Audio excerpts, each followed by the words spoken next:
হে মরা খেজুর গাছ, নবীজি বলেছে খেজুর দিতে গালাও। হে মরা খেজুর গাছ, খেজুর দাও। হযরত আলী রাদিয়াল্লাহু তাআলা আনহু খেজুর গাছের সামনে গেলেন। আল্লাহর হাবিব বলেছেন খেজুর গাছের সামনে যায় খেজুর চাইতে আল্লাহর ওয়াস্তে যেন আল্লাহর নামে খেজুর চাই। তবে খেজুর গাছের দিকে তাকায়া হযরত আলী রাদিয়াল্লাহু আনহু আশ্চর্য হয়ে গেলেন। আল্লাহর হাবিব বলেছেন খেজুর চাইতে, তবে খেজুর গাছে তো ডালপালা নাই, সব শুকিয়ে আছে, খেজুর গাছটাও শুকিয়ে আছে। হযরত আলী রাদিয়াল্লাহু আনহুর বিশ্বাস হলো আল্লাহর হাবিব যেহেতু পাঠিয়েছেন আমাকে অবশ্যই খেজুর নিয়ে যেতে হবে। মরা খেজুর গাছ, ডালপালাগুলো মরে আছে। হযরত আলী রাদিয়াল্লাহু আনহু মরা খেজুর গাছের সামনে যা ডাক দিয়া কয়, আল্লাহর হাবিব রাহমাতুল লিল আলামিন বলেছেন আল্লাহর নামে যাতে তুমি আমাকে খেজুর প্রদান করো। আল্লাহর হাবিবের কথা বলেছেন, আল্লাহর নামে খেজুর দেওয়ার জন্য বলেছেন। হযরত আলী রাদিয়াল্লাহু আনহু লক্ষ্য করে তাকায়া দেখলেন খেজুর গাছটা ছিল সম্পূর্ণ শুকনা কাঠের মতো, একদম শুকনা পাতা, গাছটা মরে আছে, মরা গাছ দেখা যায়। কিন্তু এই মরা গাছটার সামনে যখন আল্লাহর হাবিবের নাম বললেন, আল্লাহর নামে যখন খেজুর নিতে বললেন, সঙ্গে সঙ্গে তাকা দেখলেন খেজুর গাছটা জিন্দা হয়ে গেছে। খেজুর গাছটা জেতা হয়া, মরা খেজুর গাছটা জিন্দা হয়া সুন্দর তাজা তাজা খেজুর দেখা যায়। এই তাজা তাজা খেজুরগুলো ঝরঝর করে জমিনে পড়তেছে।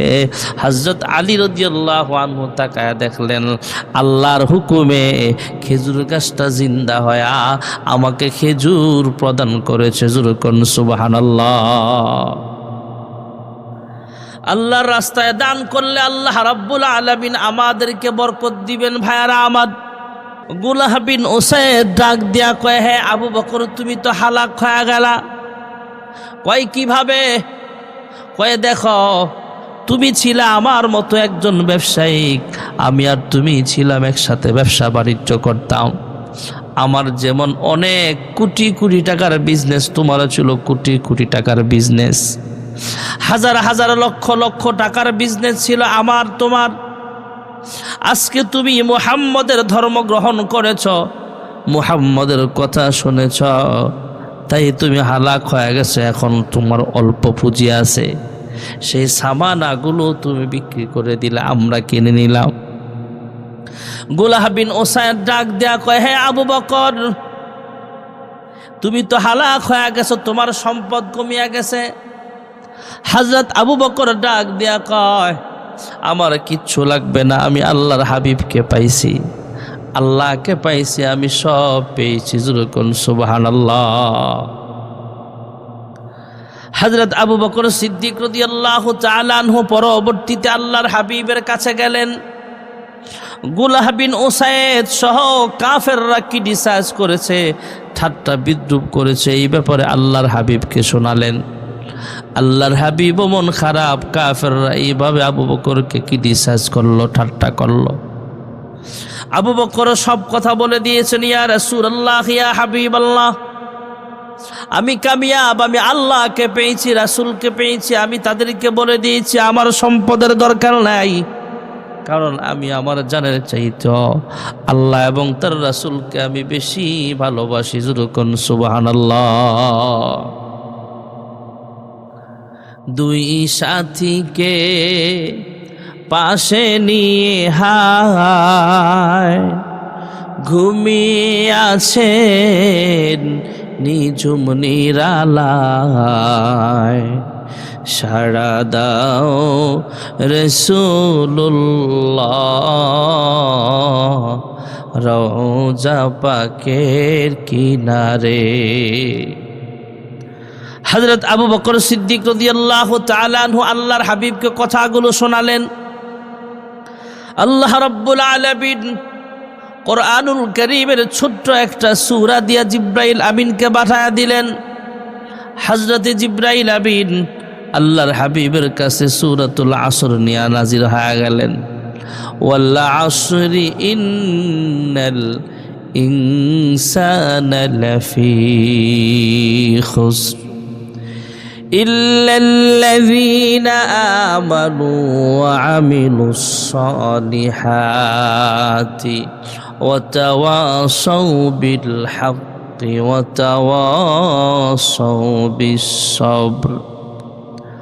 আল্লাহ রাব্বুল আলামিন সময়ের কসম খেয়েছেন, আসরের কসম খেয়েছেন। আমাদের সময়টা একটা হিসাব। আমাদের সময় মানে আমাদের হায়াত। আমাদের হায়াতের আলাদা একটা দাম আছে। আমাদের হায়াতের মালিক আল্লাহ, আমাদের মরণ দেওয়ার মালিক আল্লাহ। الذي خلق الموت والحياة ليبلوكم أيكم أحسن عملا وهو العزيز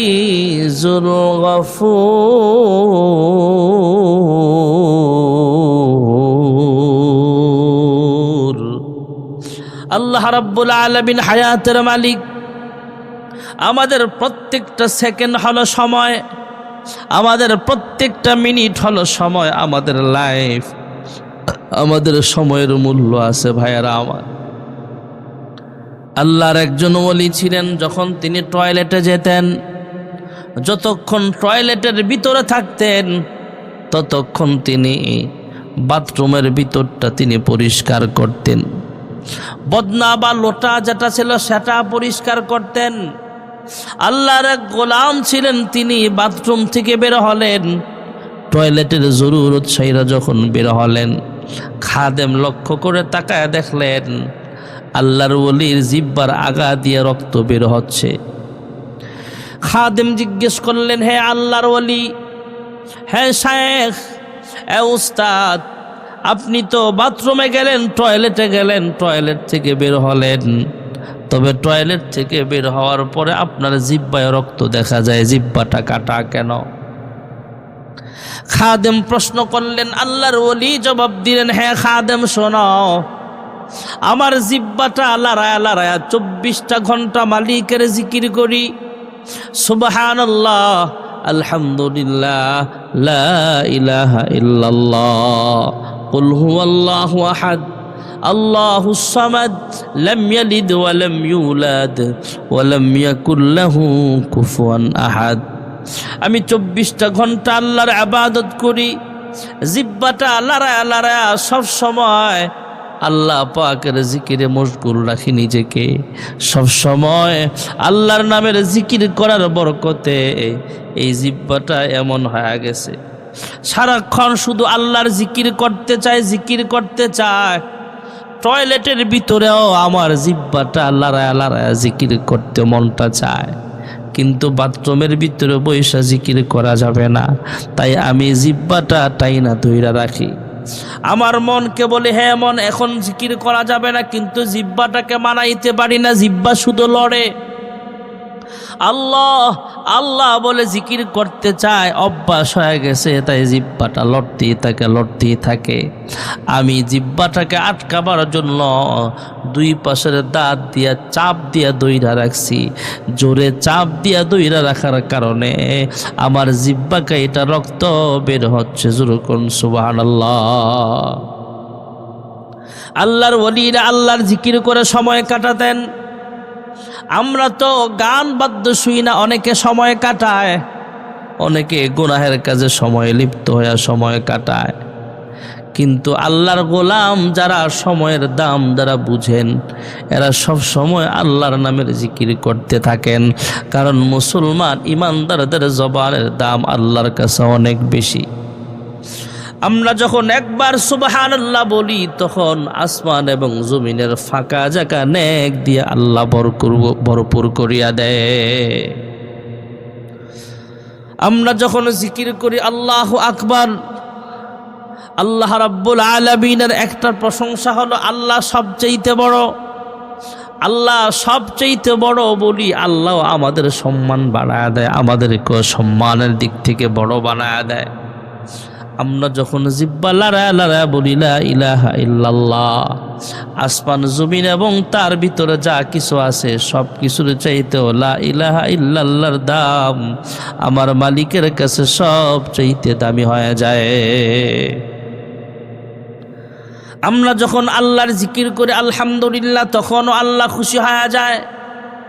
ইমানদারদের সময়ের মূল্য আছে। আল্লাহ তাআলা সময়ের কসম খেয়েছেন, ওয়াল আসর। আল্লাহ তাআলা আসরের সময় খেয়েছেন, সময়ের কসম খেয়েছেন আল্লাহ রাব্বুল আলামিন। আল্লাহ তাআলার কথা তো এমনি মূল্যবান, আল্লাহ তাআলার কথা তো এমনি দামি, কিন্তু কসম খেয়ে একটা কথা বললে আমরা মানুষের স্বভাব হলো সে কথা আমরা বেশি বেশি বিশ্বাসযোগ্য মনে করে বিশ্বাস করতে বাধ্য হয়। মানুষের মজ্জাগত একটা স্বভাব আল্লাহ তাআলা দিয়েছেন এমন, মানুষের একটা স্বভাবই হলো মানুষ কসম খেয়ে কোনো কথা বললে মানুষ বেশি বিশ্বাস করে।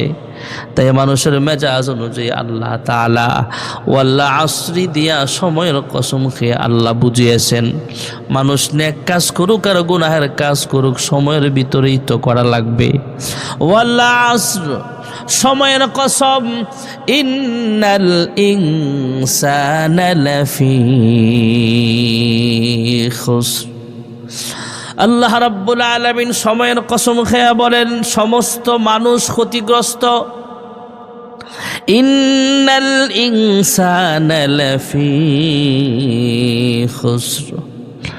আল্লাহ তাআলা সময়ের কসম খেয়ে বলেন সমস্ত মানুষ ক্ষতিগ্রস্তর ভিতরে আছে। ইল্লাল্লাযীনা আমানু ওয়া আমিলুস সালিহাত, তবে যারা ঈমান আনবে, নেক আমল করবে, সৎ কাজের আদেশ করবে, অসৎ কাজের নিষেধ করবে, ধৈর্য ধারণ করবে, এদেরকে ছাড়া বাকি সব মানুষগুলো ধ্বংসপ্রাপ্ত। সমস্ত মানুষ ক্ষতিগ্রস্তর ভিতরে আছে। তবে যারা ঈমান আনবে, পড়ে নিয়েছে লা ইলাহা ইল্লাল্লাহ মুহাম্মাদুর রাসূলুল্লাহ, আমরা কালিমা পড়ে নিয়েছি, জবানে আমরা স্বীকার করলাম, অন্তরে আমরা বিশ্বাস করলাম, আমল বিল আরকান, কাজে কর্মে আমল দ্বারা আমরা প্রকাশ করলাম আমরা ইমানদার, আমরা পড়ে নিয়েছি লা ইলাহা ইল্লাল্লাহ মুহাম্মাদুর রাসূলুল্লাহ। এরপরে আমরা 5 ওয়াক্ত নামাজ পড়ব, হজ করব, যাকাত দিব, আমরা অন্য অন্য আমলগুলো করব। মাহে রমজান 1 মাস আমরা রোজা রাখব। আমরা যখন নেক আমল করব, এটা হলো আমল। ধ্বংসপ্রাপ্ত হওয়া থেকে, ক্ষতিগ্রস্ত থেকে যারা বাঁচতে পারবে এদের গুণ হলো যারা ঈমান আনবে, নেক আমল করবে। ওয়া তাওয়াসাউ বিল হাক্কি ওয়া তাওয়াসাউ বিস সাবর, যারা সৎ কাজের আদেশ করবে, অসৎ কাজের নিষেধ করবে।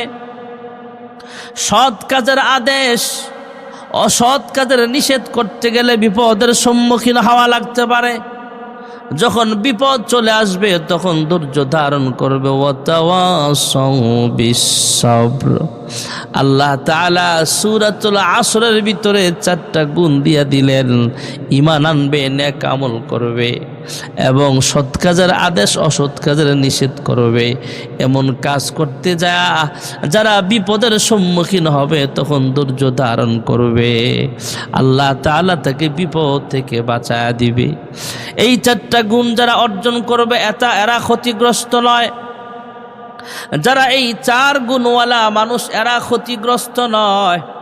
আল্লাহ তাআলা আবু বকরকে সমর্থন জানিয়েছেন। আবু বকর ঈমানওয়ালা, আবু বকর নেক আমলওয়ালা, আবু বকর সৎ কাজের আদেশ অসৎ কাজের নিষেধ করনেওয়ালা, আবু বকর সবর করনেওয়ালা, ধৈর্য ধারণ করনেওয়ালা। অতএব গুলাহ বিন উসাইদ যে বলেছেন আবু বকর ক্ষতিগ্রস্ত হয়ে গেছে, আবু বকর ধ্বংস হয়ে গেছে, আবু বকর ধ্বংস হয় নাই, বরং গুলাহ বিন উসাইদ ধ্বংস হয়ে গেছে। কারণ দুনিয়ার হায়াতটা আসল হায়াত নয়, দুনিয়ার জিন্দেগিটা, দুনিয়ার টাকা পয়সা আসল ধন সম্পদ নয়। দুনিয়ার হায়াত, দুনিয়ার সময়টা যদি যারা ঈমান আমলে কাটাতে পারে, সৎ কাজের আদেশ অসৎ কাজের নিষেধের সবর নিয়ে কাটাইতে পারে, এরা ক্ষতিগ্রস্ত নয়, এরা হলো সাকসেসফুল মানুষ, কামিয়াব অর্জন করতে পারবে। এদেরকে আল্লাহ তাআলা বিনা হিসাবে আল্লাহ জান্নাতের মেহমান বানায় দিবে। সূরাতুল আসরে আল্লাহ তাআলা আমাদেরকে 4টা গুণের কথা বলেছেন। আল্লাহ তাআলা যেন এই 4 গুণ অর্জন করে আবু বকরের মতো বেশি বেশি দান সদকা করার, হযরত আলীর মতো বেশি বেশি দান সদকা করার, হযরত উসমান, হযরত ওমরের মতো বেশি বেশি সদকা করার, যাকাত হিসাব করে দেওয়ার তৌফিক আমাদের সবাইকে আল্লাহ দান করেন। হযরত রাবিয়া বসরি রহমাতুল্লাহ আলাইহি দেখলেন হাসান বসরি কারামতি দেখাইতেছে, কারামত প্রকাশ করতেছে। হাসান বসরি পানির উপরে যায় নামাজ বিছায়া, ওই যায় নামাজের উপরে তিনি নামাজ আদায় করতেছেন। ভাইরা আমার, হযরত রাবিয়া বসরি হাসান বসরিকে টক্কর দিচ্ছে। ইনিও এর চাইতে বড় অলৌকিক ঘটনা দেখা দিছে। হে হাসান, তুমি তো যায় নামাজ বিছায়া যায় নামাজের উপরে নামাজ পড়তেছ, আর আমি রাবিয়া কোনো কাপড় বিছালাম না, সরাসরি পানির উপরে দাঁড়ায় নামাজ পড়তেছি। যেরকম সুবহানাল্লাহ। রাবিয়া বসরির আব্বার নাম ছিল ইমরান। ইমরান একদিন স্বপ্নে দেখেন, ইমরানকে প্রশ্ন করা হচ্ছে, জিজ্ঞেস করা হচ্ছে, হ্যাঁ ইমরান, তুমি কি অনেক অভাবে আছো নাকি? অভাব অনটনে আছো? সংসার চালাইতে তোমার কষ্ট হয় নাকি? রাবিয়া বসরির আব্বা ইমরান বললেন, হ্যাঁ আমার কষ্ট হয়, সংসার চালাইতে অনেক অভাবে আছি। স্বপ্ন যোগে কথা যার সাথে হইতেছেন, যিনি স্বপ্ন যোগের হযরতে রাবিয়া বসরির আব্বা ইমরানকে প্রশ্ন করছেন, তিনি আর কেউ নয়, তিনি হলেন বিশ্ব নবী মুহাম্মদুর রাসূলুল্লাহ সাল্লাল্লাহু আলাইহি ওয়াসাল্লাম। আল্লাহর হাবিব স্বপ্ন যুগে প্রশ্ন করছেন, হ্যাঁ ইমরান, তুমি কি অনেক অভাবে আছো নাকি? কয় হ্যাঁ। কয় তোমার অভাব অনটন দূর হয়ে যাবে, তোমাকে সুসংবাদ দিচ্ছি, তোমার যে শিশু সন্তান জমিনে আগমন করছে, তোমার যেই ছোট মেয়ে আছে, মেয়েটা কিন্তু অনেক আল্লাহ আলী একজন বান্দি হবে। তুমি টেনশন করিও না, পেরেশান হয়ো না, তোমাকে একটা সংবাদ জানায় দেই, তুমি যাও বসরা শহরের যে রাষ্ট্রপ্রধানের কাছে যায় তুমি বলবা আমার সঙ্গে তোমার স্বপ্ন যোগে কথা হয়েছে। যেরকম সুবহানাল্লাহ। হযরত ইমরান রাবিয়া বসরির আব্বা ঘুম ভেঙে গেলে ফজরের নামাজ পড়ে সকালবেলা বাদশার দরবারে হাজির হয়ে যায়। বসরা শহরের রাষ্ট্রপ্রধানের দরবারে হাজির হয়ে সালাম দিলেন, ওনার স্বপ্নের কথাগুলো ওনাকে শোনালেন। আমি আল্লাহর হাবিবকে স্বপ্নে দেখেছি, আল্লাহর হাবিব আমাকে জানিয়েছেন। হ্যাঁ বাদশা মহোদয়, আপনি নাকি প্রতিদিন ঘুমানোর আগে 100 বার অথবা 500 বার আল্লাহর হাবিবের উপরে দুরূদ শরীফ পড়েন। এই সংবাদ কেউ জানে না, শুধু আপনি গোপন একটা আমল করেন। এই গোপন আমলের খবর আপনার রাজ সিংহাসনের কেউ আপনার এই তথ্যটা জানে না, আপনার বিবিও জানে না, আপনার সন্তানরাও জানে না। আপনি প্রতিদিন আল্লাহর হাবিবের উপরে 100 বার দুরূদ শরীফ পড়েন, অথবা 500 বার অথবা 1000 বার আল্লাহর হাবিবের উপরে আপনি দুরূদ পড়েন। এই খবর কেউ জানে না, স্বপ্ন যুগে আল্লাহর হাবিব আমাকে জানিয়েছেন।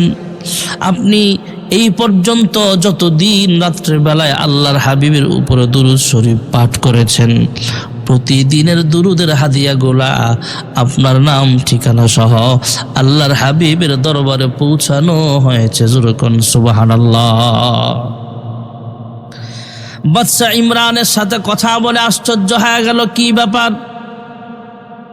আমি তো কনফিউজ ছিলাম, দ্বিধাদ্বন্দ্বে ছিলাম। প্রতিদিন আমি দুরূদ শরীফ পড়ি, এই দুরুদ শরীফগুলো আল্লাহর হাবিবের দরবারে পৌঁছানো হয় কিনা, আমার দুরুদগুলো আল্লাহর দরবারে কবুল হয়েছে কিনা, আমার এই দুরুদ শরীফ পড়ার আমলটা কেউ জানে না, আমার রাষ্ট্রের কাউকে আমি জানাই নাই। ঘুমানোর আগে গোপনে গোপনে একা একা আমলটা করে তারপরে আমি ঘুমাই। আমার বিবি পর্যন্ত জানে না, কিন্তু সে কিভাবে জানলো? ইমরান ডাক দিয়া কয়, হ্যাঁ বাদশাহ, হ্যাঁ রাজা, রাষ্ট্রপ্রধান, আপনি প্রতিদিন দুরুদ শরীফ পাঠ করেন আল্লাহর হাবিবের ওপরে, আপনার দুরুদের হাদিয়াগুলা আপনার নাম ঠিকানা সহ পৌঁছায়া দেওয়া হয়। এর কারণ হলো আল্লাহর হাবিব রহমাতুল্লিল আলামিন বলেন,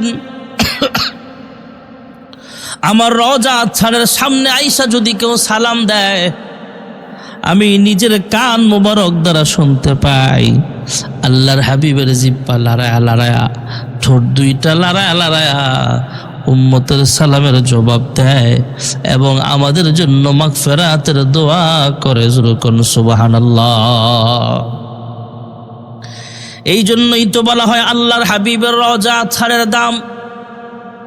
আল্লাহর হাবিব রহমাতুল্লিল আলামিন যেখানে শুয়ে আছেন, সেই জমিনের মাটির দাম সাত আসমান সাত জমিন সব কিছুর চাইতো আমার আল্লাহর কাছে বেশি দামি। আমার আপনার নবী যেই জমিনের কোলে শুয়ে আছে, আরশ কুরসি লৌহ কলম তুচ্ছ তাহার কাছে। আল্লাহর হাবিব রহমাতুল্লিল আলামিন, আমরা যখন আল্লাহর হাবিব রওজা ছাড়ের সামনে যায় দুরুদ পড়ি, সালাম দিয়ে আল্লাহর হাবিব নিজের কান দ্বারা শুনতে পায়।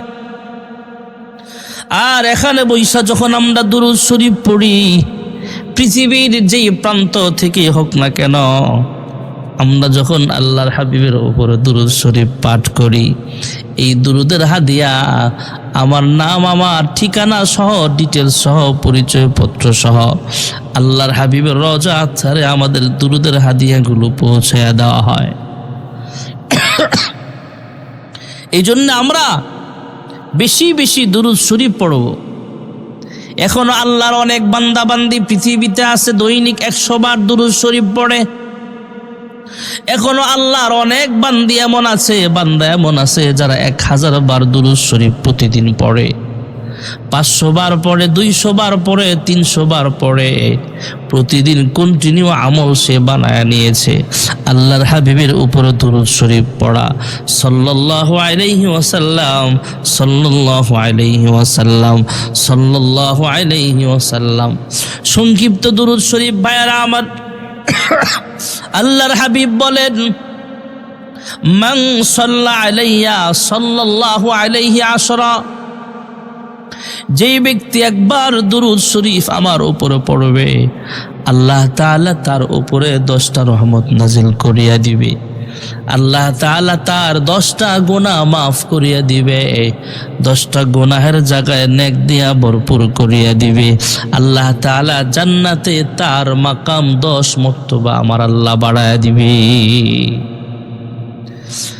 এই জন্য আমরা বেশি বেশি রাসূলের উপরে দুরুদ পড়ব।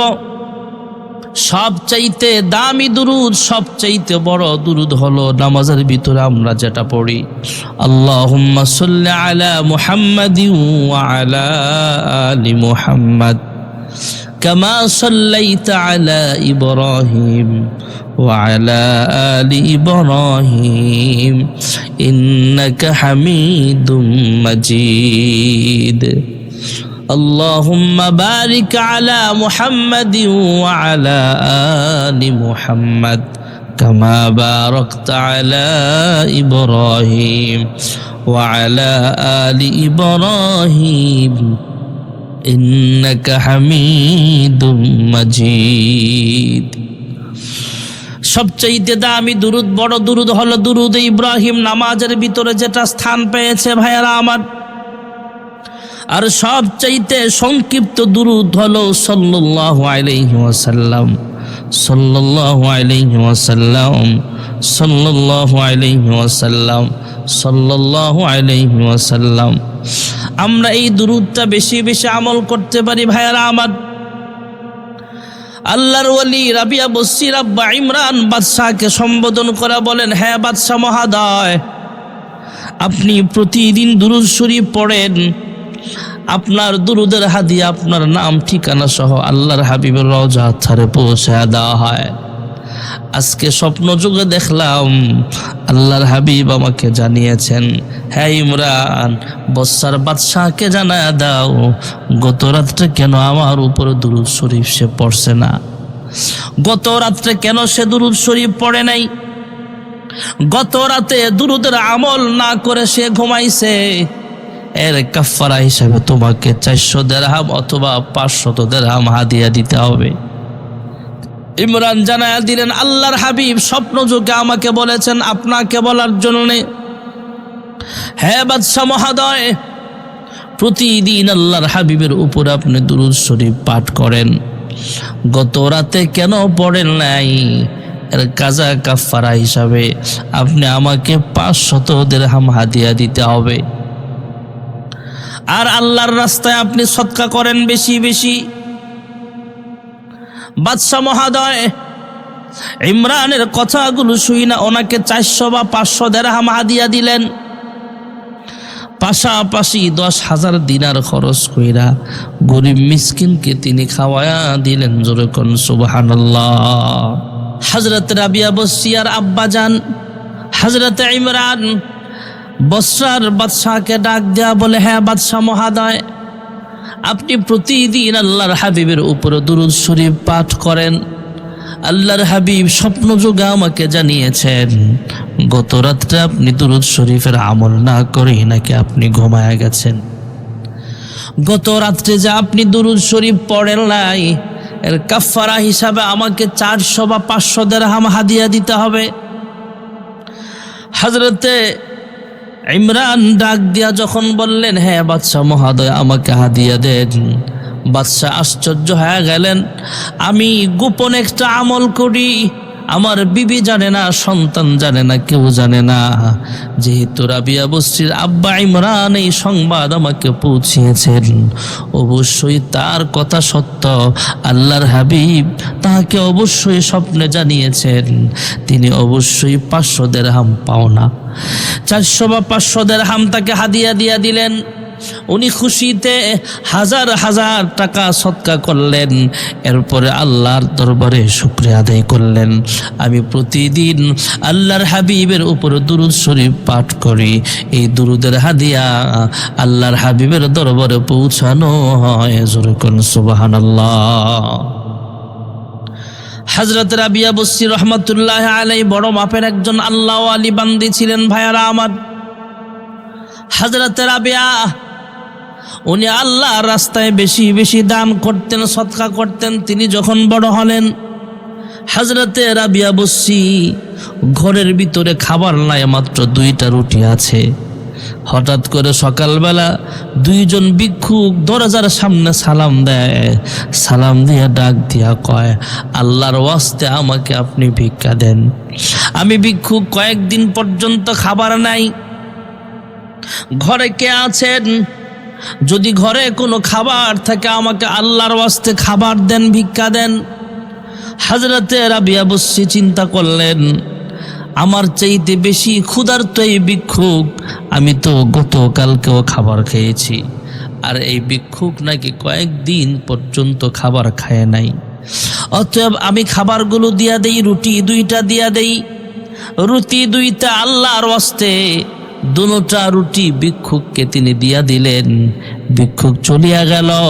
দুপুরবেলা অথবা সন্ধ্যাবেলা প্রতিবেশী একজন ওনার বাড়িতে রুটি পাঠায় দিছে হাদিয়া হিসাবে। প্রতিবেশী একজন মহিলা বেশি কইরা রুটি বানায়া কিছু রুটি রাবিয়া বসরির বাড়িতে হাদিয়া হিসাবে পাঠায়া দিলেন প্রতিবেশীকে। প্রতিবেশী হিসাবে রুটি পাঠায়া দিলেন। আমরাও যদি রুটি একটু বাড়ায় রান্ধি তাহলে প্রতিবেশীকে দিতে পারি। আল্লাহর হাবিবও বলেছেন, তুমি যখন তরকারি রান্না করবা একটু ঝোল বাড়ায় দিবা, যাতে তরকারির একটু ঝোল সহ একটু তরকারি প্রতিবেশীকে তুমি দিতে পারো। এটা প্রতিবেশীর হক। প্রতিবেশী হক হিসাবে বেশি কইরা রুটি বানায়া কিছু রুটি রাবিয়া বস্তির বাড়িতে পাঠায়া দেয়। রাবিয়া বস্তি প্রতিবেশীর রুটি পায়া ডাক দিয়া কয়, খাদেমাকে ডাক দিয়া কয়, দেখো তো রুটি কয়টা আছে। রাবিয়া বস্তির খাদেম উনি রুটি গুনলেন, গয়না দেখে 18টা রুটি আছে। রাবিয়া বস্তি যখন শুনতে পাইলেন যে 18টা রুটি আছে এখানে, তিনি ডাক দেয়া বলে, হে খাদেমা, এটা কিন্তু আমার রুটি নয়, নিয়ে যাও। 18টা রুটি আমার হতে পারে না, নিয়ে যাও, ফেরত দিয়া দাও। খাদেমা যখন ফেরত দিয়া দিলেও প্রতিবেশী বাড়িতে যখন রুটিটা আবার ফেরত গেছে, যারে দিয়া রুটি পাঠাইছে তারে জিজ্ঞেস করছে, রাবিয়া বস্তির বাড়িতে গেলা, রুটি আবার ফেরত নিয়ে আসলা কেন? কয়, রাবিয়া বস্তি গয়না দেখছে 18টা, এই জন্য রুটি নিতে রাজি হয় নাই। এটা নাকি রাবিয়া বস্তির রুটি নয়। খাদেমা বললেন, তোমাকে রুটি দিলাম 20টা, তুমি 18টা দিলা কেন? কয়ে, যাইতে যাইতে আমি 2টা রুটি খেয়ে ফেলেছিলাম, এই জন্য 18টা রুটি দিতে চেয়েছিলাম, কিন্তু রাবিয়া 18টা রুটি গ্রহণ করে নাই। প্রতিবেশী বুঝতে পারছে, আরো 2টা রুটি দিয়া 20 রুটি মিল কইরা যখন রাবিয়া বস্তির বাড়িতে পাঠায় দেয়, রাবিয়া বস্তি খাদেমাকে বলে, দেখো তো কয়টা রুটি আছে, গয়না দেখো। গয়না বলে, এখানে 20টা রুটি আছে। রাবিয়া বস্তি কয়, হ্যাঁ, এই রুটিটা আমার জন্য আনা হয়েছে, এটা আমারই রুটি, রাখিয়া দাও। জোরে কোন সুবহানাল্লাহ। প্রতিবেশী খাদেমা চলে গেলে রাবিয়া বস্তির খাদেমা রাবিয়া বস্তিকে জিজ্ঞেস করে, হ্যাঁ রাবিয়া, প্রথম যখন 18টা রুটি আনছে তখন তুমি নাও নাই কেন? যখন 20টা রুটি আনা হয়েছে তখন নিলা কেন? রাবিয়া বস্তি ডাক দেয়া কয়, শোন, সকালবেলা ভিক্ষুক আমার কাছে ভিক্ষা চাইছিল, ক্ষুধার্ত ভিক্ষুক আমার কাছে খাবার চেয়েছিল, আমি 2টা রুটি আল্লাহর হস্তে তাকে সদকা করেছিলাম, দান করেছিলাম, ভিক্ষা দিয়েছিলাম, আমি ধমক দেই নাই, আমি ক্ষুধার্ত। তারপরও ও আম্মাসাইলা ফালা তানহার, তারপরও আমি রুটিটা পাঠায়া দিয়েছি, ভিক্ষুককে দিয়া দিছি। আল্লাহ তাআলা আমাকে ওয়াদা দিয়েছেন, আল্লাহ তাআলা ওয়াদা দিয়েছেন পয়গম্বরের মাধ্যমে আমরা জেনেছি, কেউ যদি আল্লাহ রাস্তায় 1 দিরহাম দান করে, 1টা টাকা দান করে, আল্লাহ তাআলা তাকে 10 গুণ বাড়ায় তাকে নেক দান করিয়া দেয়। আমি রুটি দিলাম 1টা, আল্লাহ তাআলা যদি রুটি দেয় তাহলে দিবে 10টা।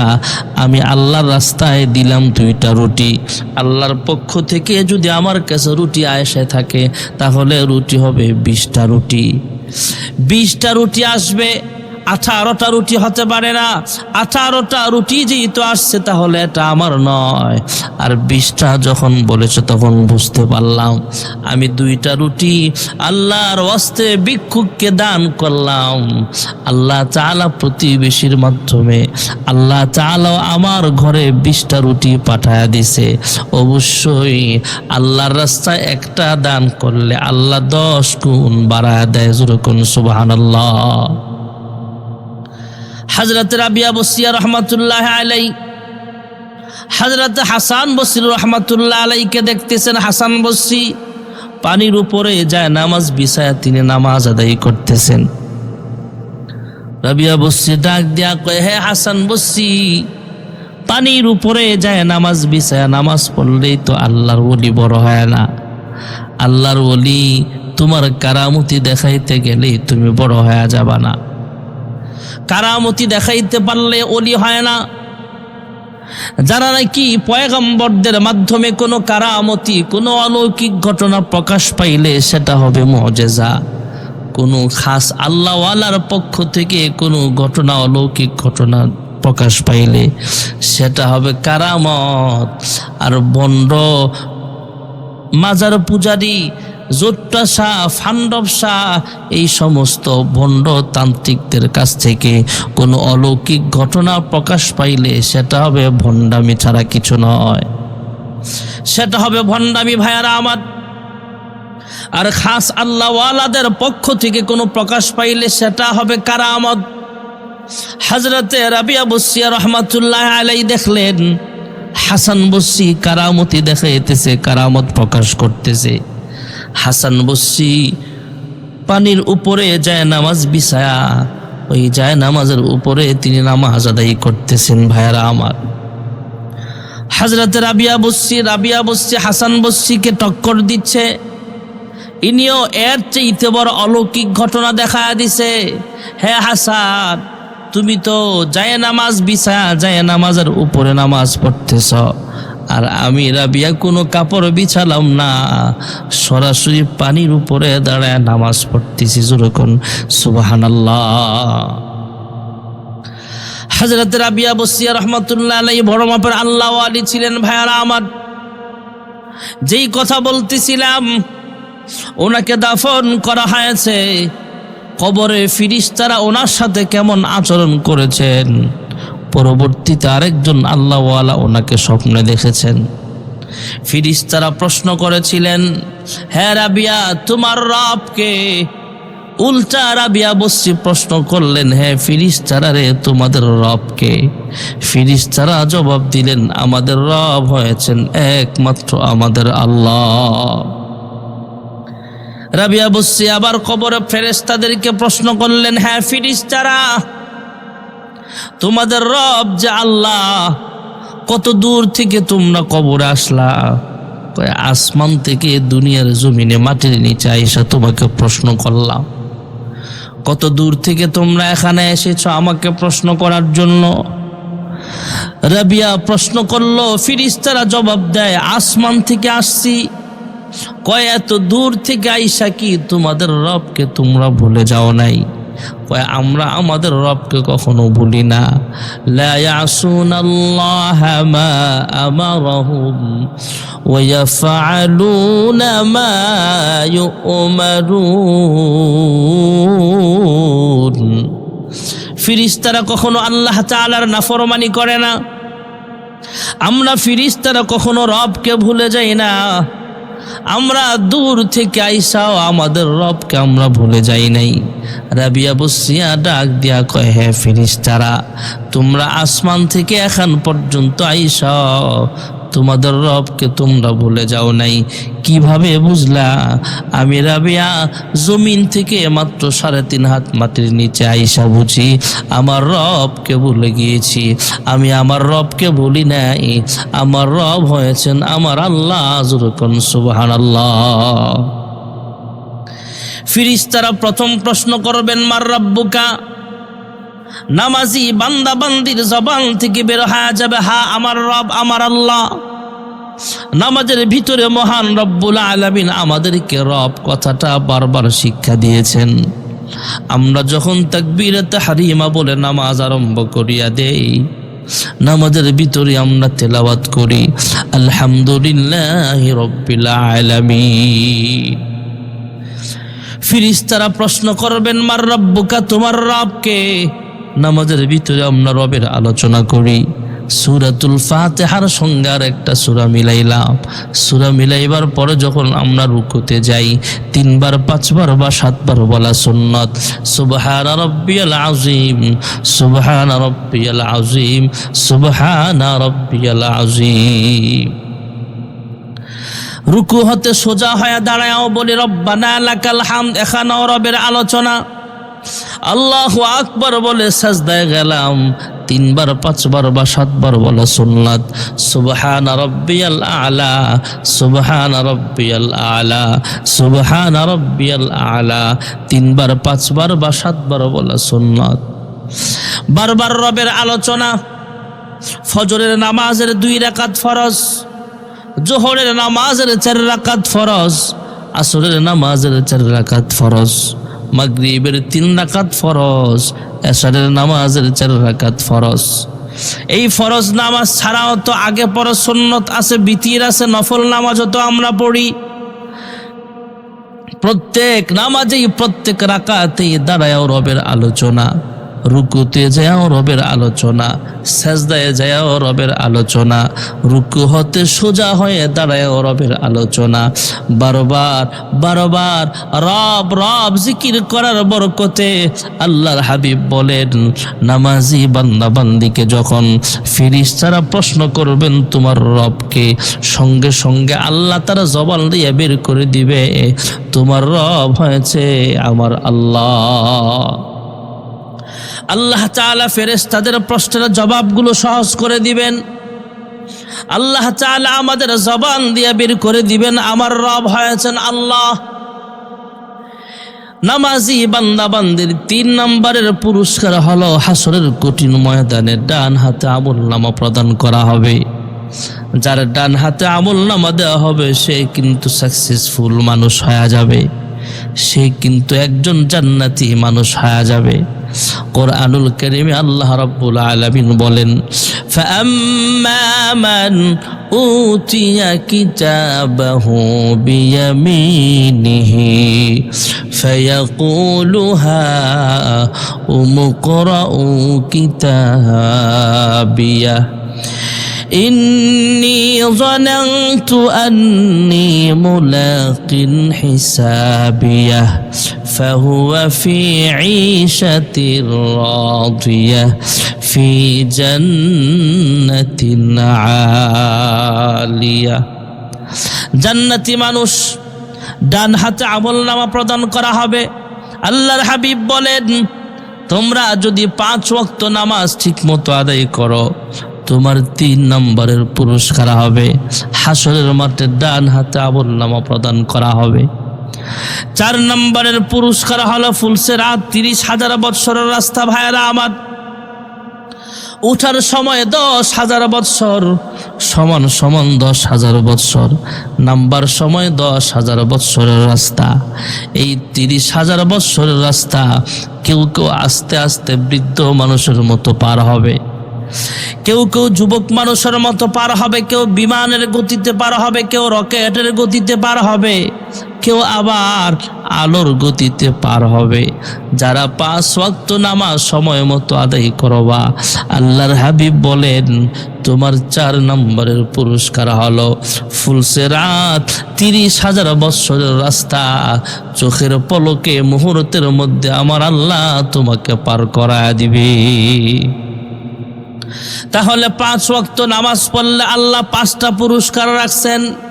1 নম্বরের পুরস্কার হলো দুনিয়ার জমিনের দুনিয়ার হায়াতে আল্লাহ তাআলা রিজিকের অভাব দূর করিয়া দিবেন।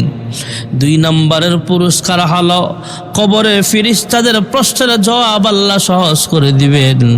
3 নম্বরের পুরস্কার হলো হাসরের কঠিন ময়দানে ডান হাতে আমলনামা প্রদান করা হবে। 4 নম্বরের পুরস্কার হলো ফুলসিরাত, 30,000 বৎসরের রাস্তা মুহূর্তের মধ্যে পার করার ব্যবস্থা করে দিবেন। আর 5 নম্বরের ভিআইপি পুরস্কার হলো ইন্নাল্লাযীনা আমানু ওয়া আমিলুস সালিহাত, ইন্নাল্লাযীনা আমানু ওয়া আমিলুস সালিহাতি কানাত লাহুম জান্নাতুল ফিরদাউসি নুজুলা। আল্লাহ রাব্বুল আলামিন বলেন, নিশ্চয়ই যারা ঈমান আনবে, নেক আমল করবে, তাদেরকে জান্নাতুল ফিরদাউসের মেহমান বানানো হবে। আল্লাহর হাবিব রাহমাতুল লিল আলামিন বলেন, তোমরা যদি 5 ওয়াক্ত নামাজ সময় মতো আদায় করতে পারো, আল্লাহ তাআলা তোমাকে 5 নম্বরের ভিআইপি পুরস্কার দিবেন। আল্লাহ তাআলা বিনা হিসাবে আল্লাহর জান্নাতের মেহমান আমার আল্লাহ তোমাকে বানায় দিবে। আমরা পুরুষ মহিলা যাদের উপরে নামাজ ফরজ, অবশ্যই 5 ওয়াক্ত নামাজ সময় মতো আদায় করব। আল্লাহ তাআলা 5 ওয়াক্ত নামাজ সময় মতো আদায় করার তৌফিক আমাদের সবাইকে দান করেন। আমিন। ওয়া আখিরু দাওয়ানা আনিল হামদুলিল্লাহি রাব্বিল আলামিন। আসসালামু আলাইকুম ওয়া রাহমাতুল্লাহি ওয়া বারাকাতুহু।